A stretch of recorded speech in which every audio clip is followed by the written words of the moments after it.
안녕하세요. 하나님 나라라는 거대하고도 흥미로운 주제에 대해 함께 알아볼 시간입니다. 오늘은 그 나라를 이루는 핵심 요소 중 하나인 백성에 대한 이야기를 해보려고 하는데요. 과연 그 시작은 어땠고 지금 우리에겐 어떤 의미가 있을까요? 자, 바로 시작해 보겠습니다.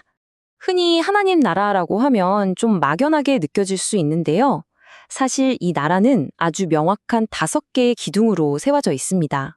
바로 절대 주권자인 왕, 그 나라에 속한 백성, 나라의 질서인 법, 백성이 살아갈 땅, 그리고 그 나라의 완전한 상태인 죄 없음.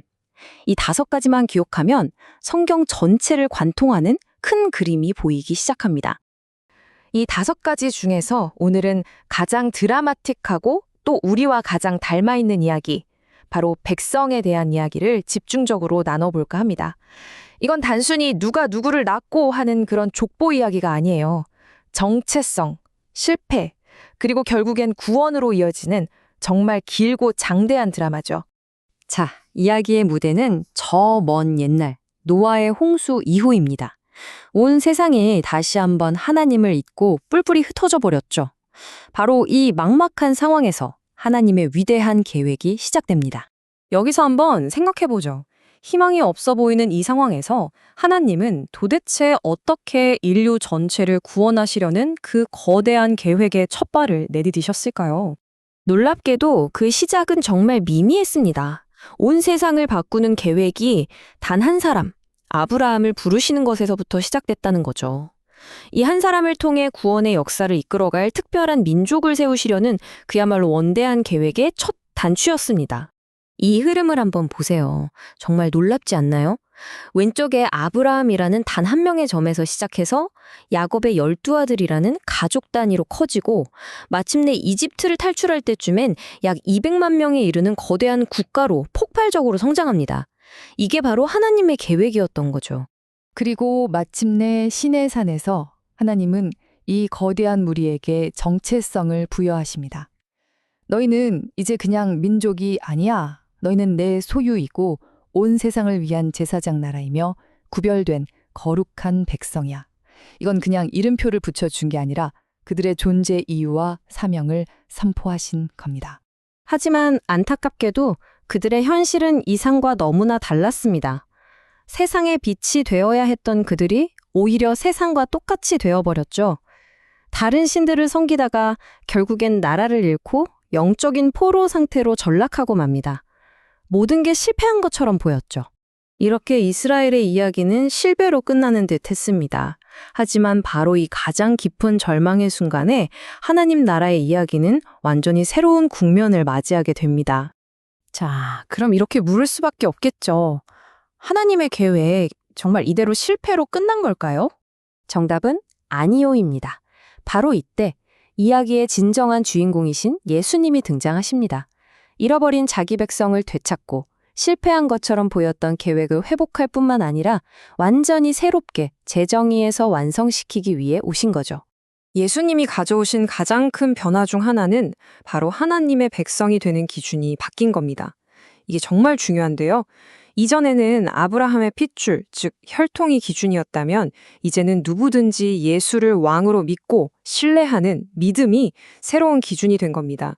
국적이나 인종과 상관없이 말이죠. 그렇다면 이제 궁금해집니다. 이 새로운 기준, 즉 믿음으로 모인 오늘날의 하나님의 백성은 과연 어떤 특징을 가지고 있을까요? 그들의 정체성은 무엇일까요?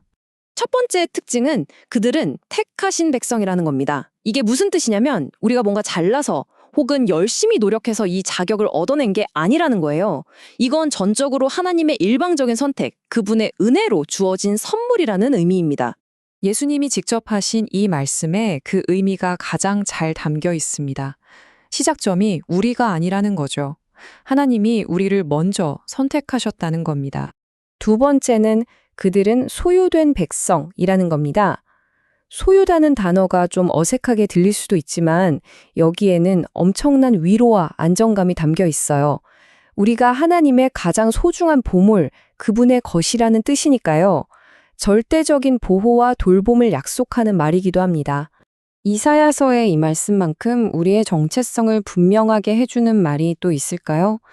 수많은 사람 중에 그냥 하나가 아니라 이름을 직접 불러주시면서 너는 내 것이라고 선언하시는 거죠.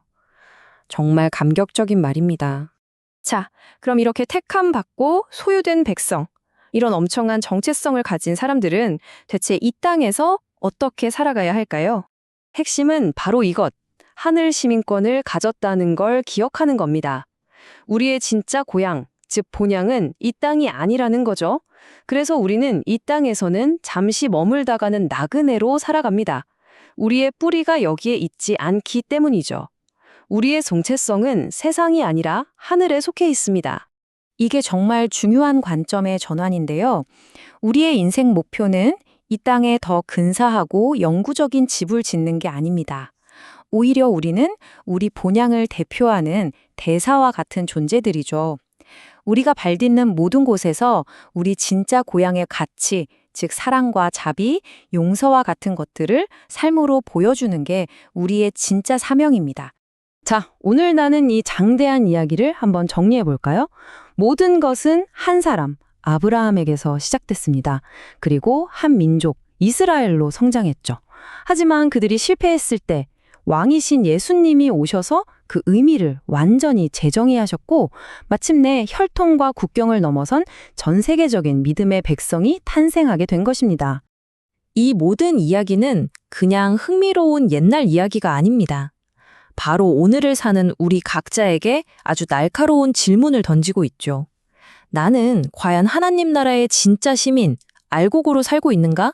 아니면 겉모습만 그럴듯한 가짜 시민, 쭉정이로 살고 있는 건 아닐까? 하는 질문 말입니다.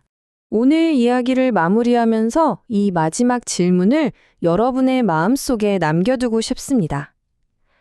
당신의 삶의 방향, 당신의 가치관, 당신의 정체성은 과연 어디에 뿌리 내리고 있습니까? 당신의 진정한 시민권은 어디에 있습니까?